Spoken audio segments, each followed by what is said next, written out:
Hello and good morning, good Wednesday morning to you. Hope you guys are blessed. Hope you are up early, bright-eyed. I was just sharing with Chris this morning about 4 a.m. My wife gets up to walk the dog, and so it's an early start for me, unlike many other days. But I'm alive. I'm blessed to see my two crumb snatchers rise up and get ready for school. And a good buddy of mine, who actually we should be having back on the show on Friday, I believe, is joining me this morning, Mr. Chris Cochran. What's How's good, my it brother? going? What is How you, going on? Happy to be here. how you doing? Doing well, doing well. It's Yeah, been a crazy busy week, but love it all the same. absolutely. I mean, Chris, about a year and a half ago, thereabout. Um, Hard to believe time flies by so quickly. So quick. But Chris is an amazing human being and just does so many good things. And I'm excited to have you on this Friday for us to have a chat more about your past and some of the things you're doing. But I just wanted to invite Chris in this morning just quickly to talk about an initiative that he's launching. And I want him to tell us a little bit more about. Good morning, Annette. Good morning, Stacy. Good morning, Donna. Thank you so much for rising with us this morning, checking us out over on LinkedIn Live. Much appreciation. Big ups to you. Chris, tell us a little bit about this initiative, my brother. Oh my goodness. This is such a passion project of mine. In fact, the mastermind that you host with a lot of folks that are close and near dear to our hearts, they were instrumental in helping me get this across the finish line. Sometimes I felt like under the weight of the gravity because it meant so much to me. And but we are here. It's an audio journey about Black excellence in cybersecurity. And we start out with Patrice Washington. We talk to her about her background. That really kicks off the entire event. And it's a 3-part event. And part 2 just came out literally a couple hours ago. And it's a tremendous conversation with Tia Hopkins, Kelvin Coleman, Charles Nwatu, AJ Yan, and my co-host, Ron Eddings. And we talk about our journey through cybersecurity, how we didn't have a lot of folks that we looked up to when we were younger, but we can say that we are here today to inspire the next generation of Black cybersecurity professionals to come into the fray with us. I love it, man. I love it. So how can people, get involved with this? Where exactly are they consuming this content? Yeah, at hackervalley.com. As soon as you go to the webpage, you'll see it right there. You'll see part 2 just sitting there for you. But then also all over social, on Twitter, on Instagram, and our home, LinkedIn. It's all over there. Some more posts will be coming out today. And next week, we'll be doing a special giveaway for the We Are Here project. So definitely stay tuned for that as well. I love it. I love it. Chris, I appreciate you joining us, my brother. Thank you. Definitely looking forward to me and you having a much needed convo this Friday. Waiting. Yes, right? Can't wait. This Friday. So everybody tune in Friday morning at 8 a.m. When Chris and I will chat it up a bit more about his story. Chris Cochran, appreciate you, my brother. Thank you, brother.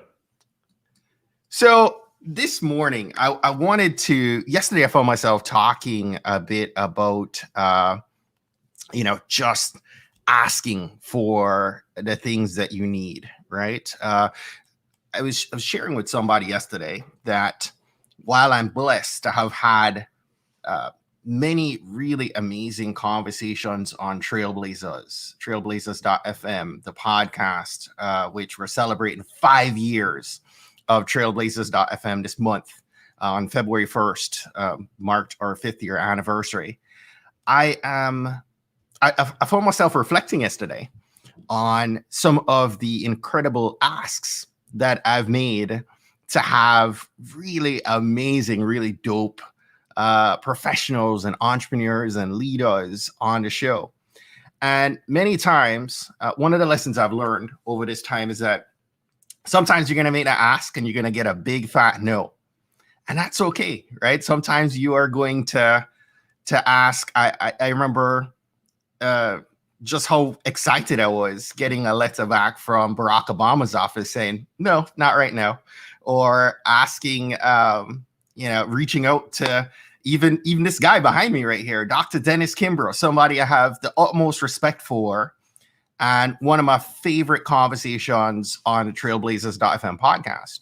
I thought that conversation was never going to happen. And I made that ask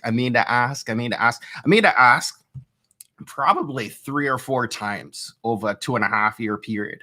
And Chris actually just talked about Patrice Washington. Patrice was one of my first was the first guest that joined me on the cover of my first feature on the homepage of Apple Podcasts. And it was a year after that Patrice actually was that catalyst that helped tip the scale for me to get Dr. Kimbrough on. And when we had that conversation, Dr. Kimbrough, it was funny to me. He was reflecting and saying, hey, it's great that it's great that we connected over this past month. And so he didn't even realize that Dr. Kimbrough and I had been talking for 2+ years, having exchanges, whereas asking him for that conversation. But somebody as important as Dr. Kimbrough, he's getting an ask every day. And it probably timing wise, it wasn't ideal for him. But at just the right time, that conversation happens if it's to happen. And so all too often, we get wound up on just the simplest thing that we can do. We get caught up in the fear and the worry and the concern of that no, that we never, ever make the ask. And so as it relates to me, I'm reflecting on the podcast, Chris Hogan, Dr. Kimbrough. There's so many people on LinkedIn, a platform that I enjoy being on. And Chris, also is active on LinkedIn, I'm sure, could agree. We reach out to people all the time, and we have to step across that threshold, get outside the comfort zone, step outside that box and make that ask, and know that sometimes we're going to hear that big fat no, and we have to be okay with it, and know that in time, some of those things actually work out, right? Because you're bringing awareness to your platform. You're bringing awareness to who you are. And sometimes that might be a no right now, but at a future point, that person might have a book coming out, or that person might have an agenda where, you are the perfect person for them to connect with. Now, I've related what making an ask is as a content creator, but maybe you're a corporate professional and maybe you're overwhelmed at work right now in the heights of COVID. And maybe you just need to make the ask. You need to make the ask to a colleague to help you get a presentation done. Or you need to make an ask to your spouse to help you where, you're overwhelmed.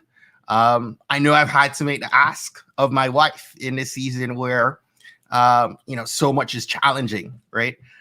So today, my call to action to you is just to make that ask. What are you holding on to that you are one step away from getting something accomplished this week, this month, this year? But you need help. My good dear friend and my brother, my mentor, Sean Dove, always says there's some things, we are struggling to push out and we can't on our own. We need somebody else to help us pull that out, right? So who do you need to ask for help, to help pull out, to help extract that greatness within you? So one more time, for the person in the back that wasn't listening, big up Stacy. Hi, Yvette. Hi, Ken. Good morning. Thank you so much for rocking with me. My call to action to you today is just to make that ask, right? Y'all have a blessed day. Go out and crush it today. And join me on Friday. My good brother, Chris, is going to be joining me. We're going to be talking about his initiative. We are here. Definitely, if you've not yet connected with Chris, go ahead and do so over on LinkedIn. He's also active on Twitter. Make sure you check out what he's doing here in Black History Month. God bless you and have a great day.